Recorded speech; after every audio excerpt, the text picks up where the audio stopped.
আল্লাহ বলেন ইয়াউমা নাতউইস সামা কাতাইয়িস সিজিল্লি লিল কুতুব, আকাশ আর আকাশ থাকবে না। কাগজ যেমনি আমরা এরকম ফোল্ড করে ফেলি, ভাঁজ করে ফেলি, মন চাইলে কাগজকে যেমনি আমরা এরকম হাতের মধ্যে গুটিয়ে নেই, সেদিন আকাশটারে হাতের মধ্যে গুটিয়ে নিবে কে?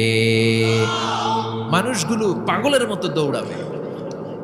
কেউ থাকবে টয়লেটে, কেউ হসপিটালে, কেউ মাজারে, কেউ বাজারে, যে যেখানে থাক, শুরু হয়ে যাবে কিয়ামতের এই ভয়াবহ দৃশ্য। দুধের বাচ্চাকে রেখে দিয়ে মা দৌড়ে পালাবে। দুধের বাচ্চা রেখে মা কোথাও যায়? কলিজার টুকরা এটা, দুধের বাচ্চা, এটারে ফেলে মা কোথাও যায় না।